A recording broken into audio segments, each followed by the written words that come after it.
സർക്കറികളിലേക്ക് സ്വാഗതം. ഇന്ന് നല്ല ഈസി ആയിട്ട് ഉണ്ടാക്കാൻ പറ്റിയ ചെറുപയർ കറി. പുട്ടിൻ്റെ കൂടെയും ചപ്പാത്തിൻ്റെ കൂടെയൊക്കെ അടിപൊളി ടേസ്റ്റാണ്. എല്ലാവരും ട്രൈ ചെയ്ത് നോക്കി ഫീഡ്ബാക്ക് ഒന്ന് അറിയിക്കുക. അപ്പോൾ റെസിപ്പിയിലേക്ക് പോയാലോ. ഒരു ഹാഫ് സവോള നീളത്തിൽ കട്ട് ചെയ്തത്, 2 പച്ചമുളക്, 4 വെളുത്തുള്ളി, 1 കപ്പ് ചെറുപയർ എടുത്തിട്ടുണ്ട്.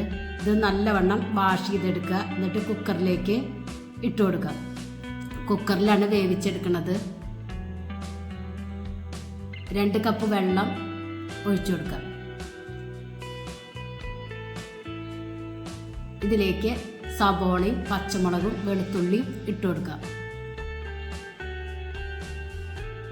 1/4 ടീസ്പൂൺ മഞ്ഞൾപ്പൊടിയും 1 ടീസ്പൂൺ എരിവുള്ള മുളക് പൊടിയും ഇട്ട് കൊടുക്കുക. ആവശ്യത്തിന് ഉപ്പിട്ട് കൊടുക്കുക. ഒന്ന് മിക്സ് ചെയ്ത് കുക്കർ മൂടി ഒരു 6 വിസിൽ കൊടുക്കുക. 6 വിസിൽ വന്നാൽ സ്റ്റൗവ് ഓഫ് ചെയ്യും. ഇനി അതിലേക്ക് കുറച്ച് ചെറിയ ഉള്ളി വേണം, കുറച്ച് വെളുത്തുള്ളിയും വേണം.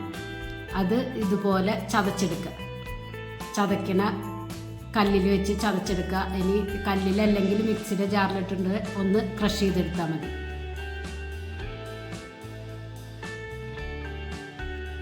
അത് ചതച്ചെടുത്തിട്ടുണ്ട്.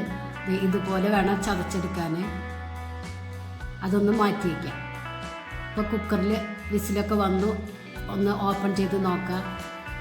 ഇപ്പോൾ ഇതിലത്തെ വെള്ളമൊക്കെ വറ്റി ചെറുപയർ വെന്ത് കിട്ടിയിട്ടുണ്ട്.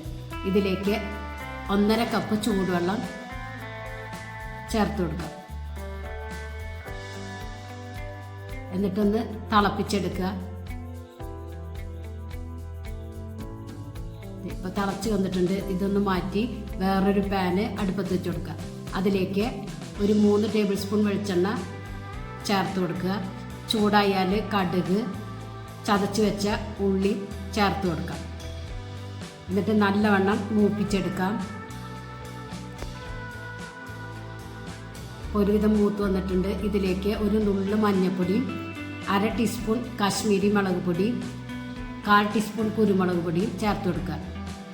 നല്ലവണ്ണം മൂത്തതിന് ശേഷം കറിവേപ്പിലയും വറ്റൽമുളകും ഇട്ട് കൊടുക്കുക. ഇതിലേക്ക് കുക്കറിൽ വേവിച്ച് വെച്ച ചെറുപയർ ചേർത്ത് കൊടുക്കുക. ഉപ്പൊക്കെ ഒന്ന് ചെക്ക് ചെയ്ത് നോക്കി കുറവുണ്ടെങ്കിൽ ആഡ് ചെയ്ത് കൊടുക്കുക. അടിപൊളി ടേസ്റ്റാണ് ചപ്പാത്തിയുടെ കൂടെയും പുട്ടിൻ്റെ കൂടെയൊക്കെ കഴിക്കാൻ. നിങ്ങളൊരു പ്രാവശ്യമെങ്കിലും ഇതൊന്ന് ട്രൈ ചെയ്ത് നോക്കണം. നിങ്ങൾക്ക് ഈ ചാനൽ ഇഷ്ടമാവുകയാണെങ്കിൽ പ്ലീസ് ഒന്ന് സബ്സ്ക്രൈബ് ചെയ്യുക, ലൈക്ക് ചെയ്യുക, ബെല്ലൈക്കൺ ഒന്ന് അമർത്തുക. അപ്പം ഞാനിടുന്ന ഇതുപോലുള്ള വീഡിയോസിൻ്റെ നോട്ടിഫിക്കേഷൻ നിങ്ങൾക്ക് ലഭിക്കും. Thank you.